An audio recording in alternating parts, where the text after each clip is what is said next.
नमस्कार, आदाब, सत श्री अकाल दोस्तों। स्वागत है आपका हमारे यूट्यूब चैनल किस्से ग्राम पर। दोस्तों उम्मीद करता हूँ आप सभी लोग बहुत बढ़िया होंगे, बेहतरीन होंगे और अपने परिवार का बखूबी ख्याल रख रहे होंगे। दोस्तों आप सभी को राम मंदिर बनने की बहुत बहुत बधाइयां। आप जानते हैं कि राम मंदिर आखिर किस जगह पर बना है। जी हाँ दोस्तों, ये वही जगह है जिस जगह पर मुगल कालीन शासकों ने बाबरी मस्जिद का निर्माण किया था और इसी बाबरी मस्जिद के निर्माण के दौरान राम मंदिर को ध्वस्त करके उसके ऊपर बाबरी मस्जिद बनाई थी। आजाद भारत में यह मुद्दा बहुत जोर से फैला हुआ था कि वहां पर मस्जिद रहेगी या फिर वहां पर मंदिर बनेगा। दोस्तों यह मामला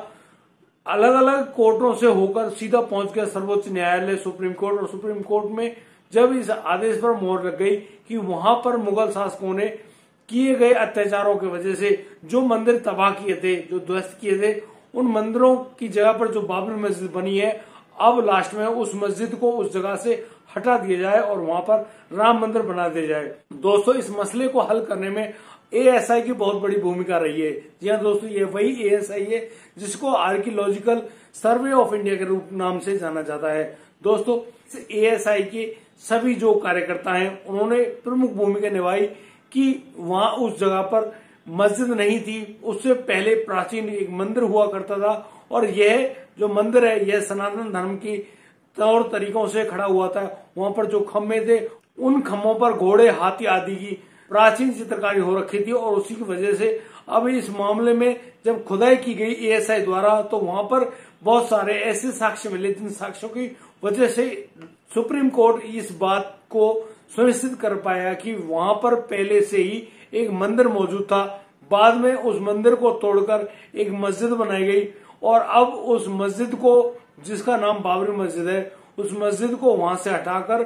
वहां दोबारा राम मंदिर बनाया जाए। और दोस्तों जैसे ही सुप्रीम कोर्ट ने इस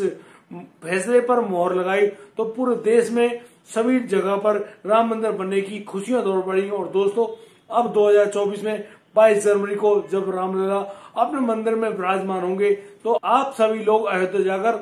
भगवान राम का स्वागत करने के लिए आगे बढ़ेंगे। दोस्तों ये वही एएसआई है जिसने देश के सभी प्रकार के प्राचीन मकबरे हों, मस्जिद हों, मंदिर हों या फिर कोई भी ऐसी ऐतिहासिक जगह जिसके इतिहास को बताने में कामयाबी मिली हो, यह वही एएसआई है। उसी एएसआई द्वारा किए जाने वाले ऐसे कार्य होते हैं जिससे पता चल जाता है कि कौन सी जगह, कौन सी इमारत कितने वर्ष पुरानी है और उसी हिसाब से उसकी जो कार्बन डेटिंग के अनुसार उम्र निकाली जाती है वह बिल्कुल सटीक बैठती है। दोस्तों आज के किस्से में आज हम आपको एक ऐसी बात बताने जा रहे हैं कि एएसआई का जो बहुत उत्तम दर्जे का जो पद होता है, उस पद पर कार्यरत होते हैं एक महेश कुमार नाम के शख्स, उनकी हो जाती है एक हत्या। और वह हत्या कैसे हुई, किसने उस हत्या को अंजाम दिया, क्योंकि जब वह हत्या हुई थी तो उस कार के, उसकी चाबी, उसके फोन, उसकी लाश अलग अलग जगहों पर बरामद हुई। यानी कि जो कातिल था उसने इतनी भयंकर सादरता दिखाई, यानी कि अपने आप को चालाक सिद्ध करते हुए इतनी बड़ी भूमिका निभाई। वह नहीं चाहता था कि वह किसी भी तरीके से पुलिस के हत्थे चढ़े। लेकिन दोस्तों मैं आपको ये बता दूं कि कोई भी अपराधी चाहे कितना भी शातिर या बुद्धिमान बनता हो, उसको एक न एक दिन पुलिस के हत्थे चढ़ जाना ही होता है। और जो आदमी जैसे ही कर्म करता है उसको उनका वैसे ही परिणाम भुगतना पड़ता है।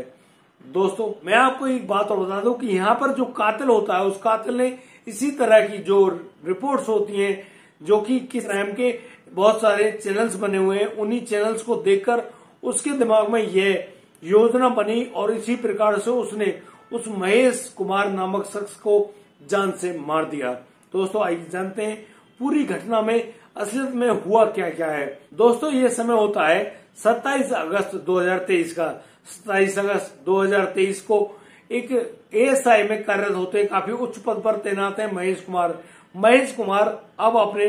ऑफिस पर कार्य कर रहे होते हैं। दोस्तों महेश कुमार जब उस ऑफिस से निकलते हैं तो उस समय उनके पास उनकी कार होती है और वे अपने कार से ही अपने ऑफिस से निकलते हैं और वो कहते हैं कि वो घर जा रहे हैं, लेकिन वो घर नहीं पहुंचते हैं। और काफी समय बाद जब रात को 11 बज जाते हैं तब तक महेश कुमार अपने घर नहीं पहुंचते हैं। इसी बात को लेकर उसका पूरा परिवार परेशान है कि महेश कुमार आखिर गए कहाँ हैं। दोस्तों जब महेश कुमार घर नहीं पहुंच पाते हैं तो इस बारे में जो छोटे भाई हैं मुनीश कुमार, मुनीश कुमार अब पहुंचते हैं सीधे पुलिस थाने और पुलिस थाने में अपने भाई के पद के नाम को बताते हुए पुलिस से कहते हैं कि वो अब लापता है, पता नहीं कहां पर गए, आप उनको ढूंढ निकालने में हमारी मदद कीजिए। दोस्तों, पुलिसकर्मी जैसे ही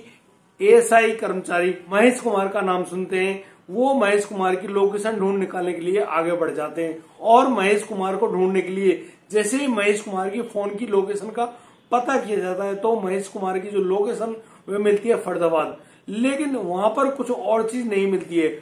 फरीदाबाद से पुलिस जब लौटकर वापस आती है तो पुलिसकर्मी मुनीश कुमार, जो कि महेश कुमार के छोटे भाई, उनको बताते हैं कि हमें कोई भी व्यक्ति या गाड़ी कुछ भी बरामद नहीं हुई है, आप अपने घर जाइए और हम ठीक ढंग से पता करते हैं आखिर महेश कुमार किस जगह पर गए हैं। दोस्तों, अब पुलिस अपने सारे महकमे को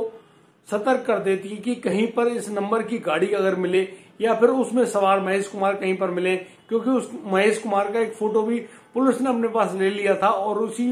तरीके से सभी लोग अब महेश कुमार जी को ढूंढने में जुट गए थे। जो मार्केट है, उस मार्केट में एक गाड़ी मिलती है, वह भी लावारिस स्थिति में। उस गाड़ी के बारे में जब पता किया जाता है तब पता चलता है कि वह गाड़ी तो महेश कुमार के नाम से रजिस्टर्ड है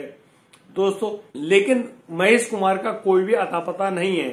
दोस्तों, अब पुलिस इस मामले में और भी छानबीन, पूछताछ, खोजबीन कर रही होती है, लेकिन पुलिस को कहीं भी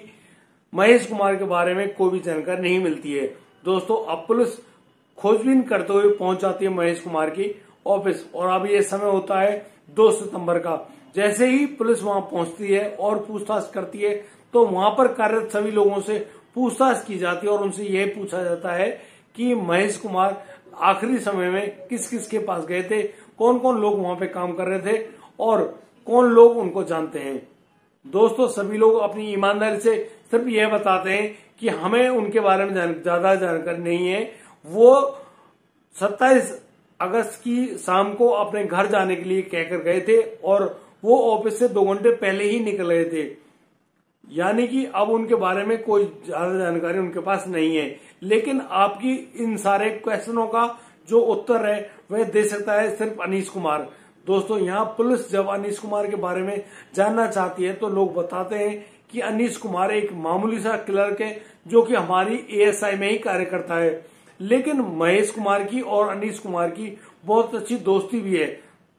आप चाहे तो अनीश कुमार से पूछताछ कर लीजिए और अनीश बता भी सकता है कि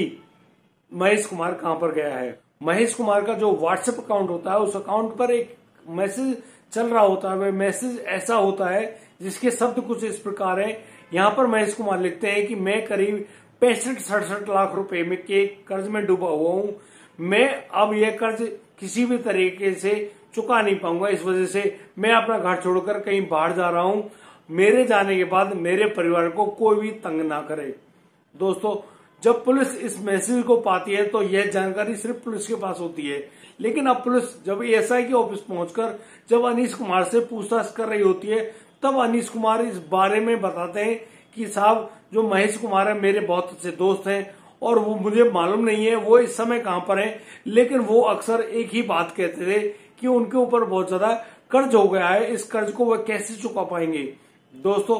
जैसे ही पुलिस को यह जानकारी मिलती है कि अनीश भी वही बात कह रहा है जो महेश कुमार के व्हाट्सएप के स्टेटस में लगी हुई थी, तो यहाँ पर पुलिस को जो शक है वह गहरा जाता है अनीश कुमार के ऊपर और अनीश कुमार से अब पुलिस सीधे और साफ शब्दों में कह रही होती है कि अनीश, इस बात के बारे में सारे राज आप जानते हैं, या तो आप उन राजों को ढंग से बता दीजिए वरना आपको पुलिस की मार भी खानी पड़ेगी और पुलिस की जो 3rd डिग्री होती है उसको भी सहन करना पड़ेगा, उसके बाद ही तुम्हें बोलना है। आपसे हम यहीं पर सिर्फ इतना कहते हैं, या तो पूरी बात को यहीं पर बता दीजिए, नहीं तो तुम्हारे साथ बहुत बुरा होगा। दोस्तों, इतनी बात सुनकर अनीश कुमार बहुत ज्यादा घबरा जाते हैं और वह यहाँ पर फूट फूट के रोने लगता है और वह इस बात को स्वीकार करता है कि उसने ही महेश कुमार की हत्या कर दी है और अब उनके जो शव को ले जाकर अपने दोस्त के घर में ले जाकर जमीन में गाड़ दिया है, ऊपर से उस पर फर्श करके सीमेंटेड वाला जो फर्श होता है वह बना दिया है। दोस्तों, यहाँ पर जो पुलिस है वह चौंक जाती है कि अनीश कुमार जो बयान दे रहा है वह बयान सही भी है या गलत है। तो यहाँ पर जो पुलिस है वह अनीश कुमार को गिरफ्तार करते हुए थाने ले जाती है और थाने में अब जो एएसआई है थाने के, वो उनसे बात कर रहे होते हैं और कह रहे होते हैं कि अनीस अब आप अपनी पूरी बात को हमें बता दीजिए। अनीस कुमार अब पुलिस को बता रहे होते हैं कि उन्होंने महेश कुमार, जो कि उनके बहुत अच्छे दोस्त रहे हैं और दोनों एक ही संस्था में कार्य कर रहे होते हैं, वह संस्था एएसआई होती है और उसी में महेश कुमार की बहुत अच्छी दोस्ती हो जाती है अनीस कुमार के साथ। अनीस कुमार महेश कुमार से कहते हैं कि जनाब आप जानते हो हमारे पुरातत्व विभाग में कुछ जगह निकली है और यदि आप चाहो तो हम कुछ लोगों को इस एएसआई में भर्ती करा सकते हैं और यदि आप चाहो तो हम उनसे पैसे भी ले सकते हैं और उनका सिलेक्शन भी करवा देंगे। यदि आपके कोई और जानकार हो तो आप उन जानकारों की भर्ती एएसआई में करा सकते हैं और यदि आप चाहो तो मैं आपके लोगों से बहुत कम फीस लूंगा, मात्र 3-3 लाख रुपए लूंगा और 3-3 लाख रुपए में इन लोगों को सरकारी नौकरी दिला दूंगा। दोस्तों इतनी बात पर महेश कुमार अपने सगे संबंधियों में इस बात को कह देते हैं और अपने ही रिश्तेदारों से करीब 3 लोगों की प्रोफाइल को अनीस कुमार को सौंपते हुए देते हैं और कहते हैं कि इन लोगों को आप सरकारी नौकरी लगा दीजिए और ये लीजिए 9 लाख, यानी कि हर आदमी के 3 लाख, यानी कि महेश कुमार अब अनीस कुमार को 9 लाख रुपए दे देते हैं और इतने रुपए देने के बाद अब इंतजार कर रहे होते हैं कि कब उन लोगों का ज्वाइनिंग लेटर आता है। दोस्तों काफी समय बीत जाता है और इस समय बीतने में उन 3 लोगों के कोई नौकरी नहीं दी जाती है, न ही उनका कोई ज्वाइनिंग लेटर आता है। तो इस बात पर महेश कुमार अब अनीस कुमार से कहते हैं कि भाई अब तुमने वह नौकरी तो नहीं लगवाई, अब आप वो जो 9 लाख रुपए आपने लिए थे उन 9 लाख रुपयों को हमको दे दीजिए, तुम्हारा उन पे कोई हक नहीं है। दोस्तों उन 9 लाख रुपयों के बारे में अनीस कुमार अब लगातार आनाकानी करता हुआ जा रहा था और मैं कभी कभी मना भी कर देता गुस्से में कि मैं आपको पैसे कहां से दूं, लेकिन कई बार वह यह भी कहता है कि महेश कुमार आप परेशान ना हो, आपके जो 3 लोग हैं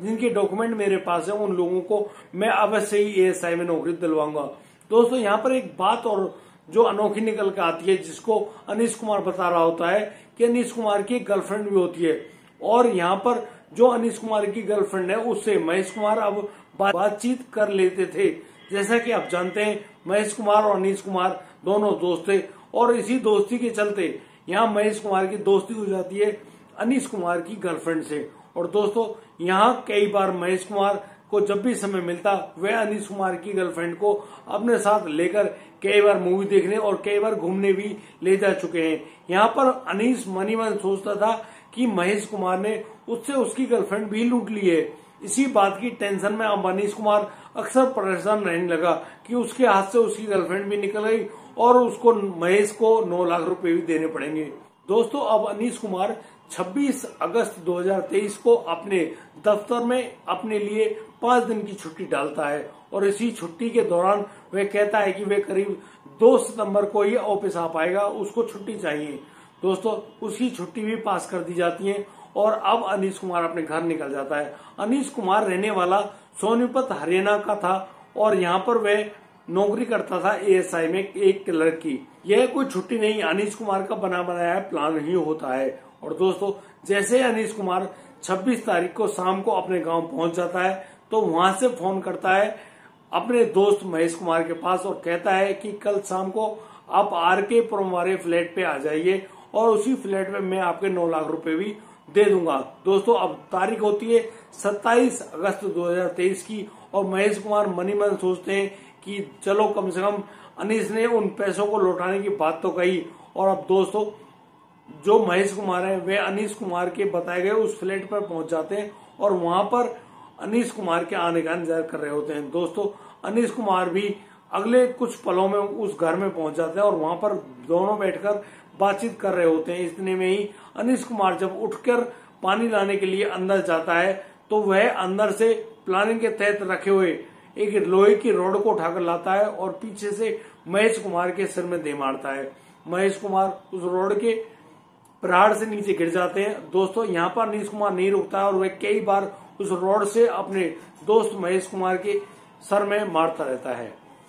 दोस्तों जो अनीस कुमार होता है वह मार्केट से पहले ही खरीद कर लाई गई 6-6 फीट की उन पॉलिथीन की के लेयर्स को लेकर आता है जिनमें वह उस महेश कुमार को मारने के बाद उनके सबको उस पॉलिथीन में पैक करके वहीं उस फ्लैट में छुपा देता है। और दोस्तों अब जो अनीस कुमार है वह लौट जाता है सीधा अपने घर वह अपने घर सोनीपत जाकर पूरी रात वहां पर रहता है और अब मन ही मन सोच रहा होता है कि मैंने उस फ्लैट पे जो अपने दोस्त का शव छुपाया है, कहीं पुलिस ढूंढते हुए उसको वहां उस फ्लैट में ना आ जाए, इसलिए वह अब उस फ्लैट में रखे हुए उस शव को ठिकाना लगाने के लिए प्लानिंग में सोच रहा होता है। दोस्तों, यहाँ पर जो अनीश कुमार होता है वह 27 अगस्त को ही अपने दोस्त महेश कुमार की गाड़ी को लेकर और उसके जेब में जो फोन होते हैं उनको लेकर सीधा पहुंचता है फरीदाबाद, और फरीदाबाद में उस फोन के ऑन करता है और उसकी लोकेशन करीब 15 मिनट वह वहां पर इंतजार करता है। और 15 मिनट इंतजार करने के बाद अनीश कुमार अब उन फोनों को वहीं झाड़ियों में फेंकते हुए वहां से लौट कर आता है, उस गाड़ी को सीधा लाकर खड़ा करता है दिल्ली की सरोजनी नगर जो मार्केट है, उस मार्केट में उस गाड़ी को खड़ा करके उसकी चाबी को लेकर सीधा पहुंच जाता है अपने गांव में। उसकी जो लोकेशन है वह सोनीपत ही होती है। यह इसलिए होती है कि वह जब भी दिल्ली जाता है वह अपना फोन अपने साथ लेकर नहीं जाता है। दोस्तों, यहाँ पर उसकी यह प्लानिंग काम कर जाती है कि जब भी पुलिस उसको ट्रेस करेगी तो उसके जो नंबर की जो लोकेशन है वह सोनीपत ही उसके गांव की ही आएगी। दोस्तों, यहाँ पर फिर दोबारा से RK पुरम वाले फ्लैट पर जाकर जैसे ही उसने महेश कुमार के जो रखे हुए जो शव होता है, जो पॉलिथीन में पैक है, उसको लेते हुए वह अब सोच रहा होता है कि अब उस शव को वह ठिकाने कहाँ लगाए। 29 अगस्त को अब जो अनीश कुमार है वह अपनी ऑफिस जाता है, ऑफिस में अपने दोस्त से उसकी जो कमरा होता है उसकी चाबी लेता है और उसकी चाबी लेने के बाद अब जो अनीश कुमार है वह अपने दोस्त के बनाए गए उस फ्लैट पे पहुंच जाता है। यह फ्लैट कुछ ऐसी ही हालत में होता है कि वहां पर जगह जगह पानी भी भरा होता है और कुछ जगह कच्ची भी होती है। दोस्तों, यहाँ पर जो अनीश कुमार होता है वह अपने साथ लेकर जाता है फावड़े और भी कुछ सामान जो कि खुदाई में काम आने वाले होते हैं। अनीश कुमार अब वहां पर जाने के लिए रात का इंतजार कर रहा होता है और जब देर रात हो जाती है तो वहां पर वह उस महेश कुमार के शव को भी लेकर जाता है और वह देख रहा होता है कि उसको कोई देख ना ले, इसलिए जब वहां रोड पर कोई नहीं होता है तो वह अपने दोस्त महेश कुमार के शव को निकालकर सीधा उस फ्लैट में ले जाता है और उस फ्लैट में ले जाकर अब वहां पर एक गड्ढा खोदता है और वह गड्ढा इतना खोदता है जिसमें महेश कुमार का शव आ सके। दोस्तों, यहाँ पर अनीश कुमार महेश कुमार के शव को वहां पर उस गड्ढे में लिटाते हुए ऊपर से मिट्टी वगैरह ढककर उसको ऐसे कर देता है जैसे वहां पर कुछ भी ना हुआ हो। और दोस्तों, अब यहाँ पर अनीश कुमार फिर दोबारा से सोनीपत अपने गांव में लौट जाता है। वह अगले दिन यानी कि 30 अगस्त को आता है और फिर 2 मजदूरों को अपने साथ लेते हुए वह उनसे कहता है कि उनको उनके फ्लैट में फर्श करना है। इसी मामले में अब वो आगे बढ़ते हैं और उन 2 मजदूरों को लेकर उस फ्लैट में पहुंच जाता है अनीश कुमार। और फिर अनीश कुमार अब उन 2 दोस्तों पर उस जगह पर पक्का फर्श करवा देता है सीमेंट वगैरह डलवाकर, ताकि किसी को यह पता ना चले कि वहां पर कोई लाश दबी हुई है। दोस्तों, उनको करवाने के बाद अब जो अनीश कुमार है वह फिर दोबारा वापस लौट जाता है अपने सोनीपत गांव में। और अब यहाँ पर जब पुलिस को यह सूचना मिल चुकी होती है कि महेश कुमार लापता हो गए हैं, उनका कोई मालूम नहीं है कि वे किस जगह पर मौजूद हैं, उनका पूरा परिवार परेशान है और वे महेश कुमार की गुमशुदगी की रिपोर्ट भी दर्ज करवा चुके हैं। अब जो समय होता है वह समय होता है 2 सितंबर 2023 का और पुलिस पूछताछ करने के लिए अब ASI की उस ऑफिस में पहुंच जाती है। पुलिस जब पूछताछ कर रही होती है तो पुलिस को कोई भी महेश कुमार के बारे में नहीं बता पा रहे होते हैं और सभी लोग सिर्फ एक ही नाम लेते हैं, वह नाम होता है अनीश कुमार का, कि अनीश कुमार के साथ महेश कुमार की बहुत अच्छी दोस्ती थी। दोस्तों,